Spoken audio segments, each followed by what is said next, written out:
two close friends come to Corsica to spend a vacation with their 18-year-old daughters. The men plan excursions and hunting, while the girls plan parties and holiday romances with their peers. The old house with stiffened rats doesn't make the girls happy, and when it turns out that the internet can only be found near the tomb of their ancestors, they quickly find a reason to get out of the house. Getting to social networking sites, the girlfriends find out that old friends are resting very nearby, so the girls gather all their charms and convince their fathers to let them go to an evening party. Since arriving, Antoine has been trying to reach his wife, who has decided to spend a couple of days apart. Another of his calls is interrupted by a visit from an elderly neighbor who has decided to greet the vacationers with his dog, Lacombe. Luna and Marie chat about the kind of guys they would like to meet, and one of the girls thinks that there are absolutely no worthy candidates among her peers. The fathers let the girls go only on condition that they don't return late by cab, but already in the car, the girls leave only their short dresses on, clearly not intending to keep their promise. Left at home, the men also have a heart-to-heart talk, and Laurent declares that he easily discusses their growing up and contraception with Marie. The man greatly surprises his friend with this, because Antoine is sure that his young Luna does not even think about such vulgarities. Meanwhile, the girls are having a great time, not denying themselves in hot drinks, and they arrive home very late, unable to hide their cheerful state. In the morning, the whole group goes on an excursion. The guide takes the tourists to a descent called Lover's Mountain because only a couple can go down it. Not wanting to do it with her father, Luna teams up with Laurent. At this point, leaning against the strong, mature man, the girl looks at him for the first time not as her friend's father, but as a potential boyfriend. Peering at Laurent on her way home, Luna finally falls in love. Two girlfriends find out about another party, and despite their past joint, ask their fathers to let them go. Marie manages to do it faster, but Antoine does not agree to let Luna go. In the end, the old man gives in, but only because he himself has noticed a pretty woman, and Laurent has agreed to accompany the girls to the party. After sending his charges to the dance floor, Laurent finds company himself, hoping to have some fun. Noticing this, Luna becomes very jealous, and not finding support from her friend, she persuades her friend to leave, saying that she's bored. Laurent can't go home. The breathalyzer shows a high level, so he offers to stay a little longer to recuperate. Taking advantage of this, Luna takes the man dancing, and when he finally relaxes, she convinces him to take a walk on the beach. Once on the night shore, Luna gets rid of both her clothes and her complexes at once, pulling her old friend into the water. Laurent understands where this is going, but he can't help it. The couple have intimacy right on the sand. On the way home, Laurent is tormented by remorse, while Luna has fun, believing that it is now love between them.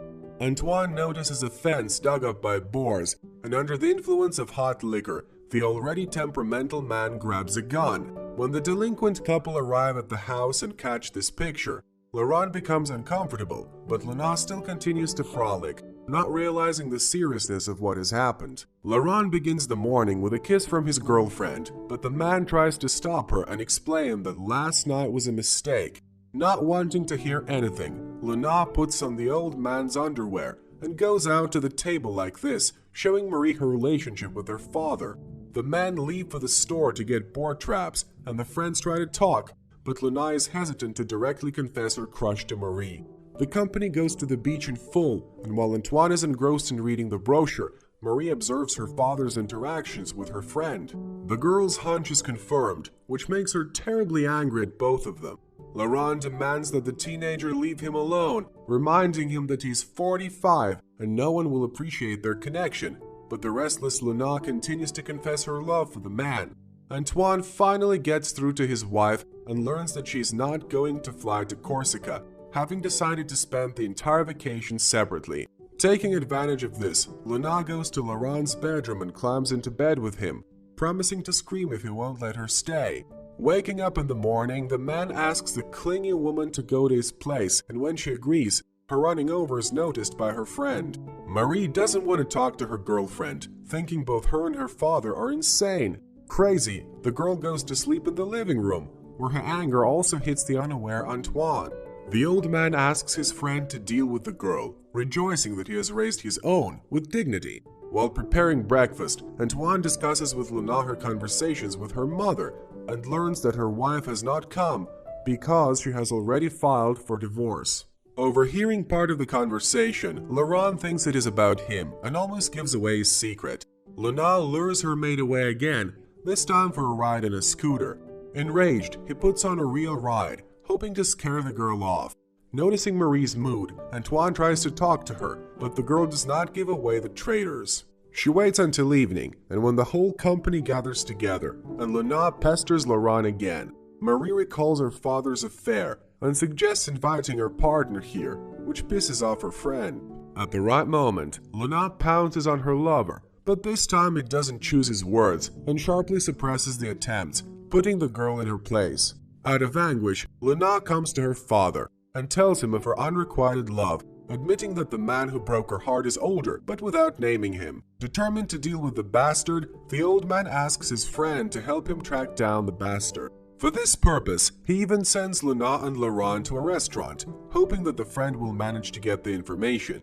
On returning and seeing that his friend is armed, Laurent excuses himself, supposing that the scoundrel is a beach DJ, and the distraught old man rushes to the party to get rid of the scoundrel. Only he turns out to be a non-traditionalist who hears about someone else's daughter for the first time. The men return home with nothing, and it turns out that in the trunk with them was a shotgun, which Antoine was going to use. Just at that moment, a rustling sound comes from the bushes, and deciding that it is a wild boar, the old man splashes out his accumulated problems by shooting the pest.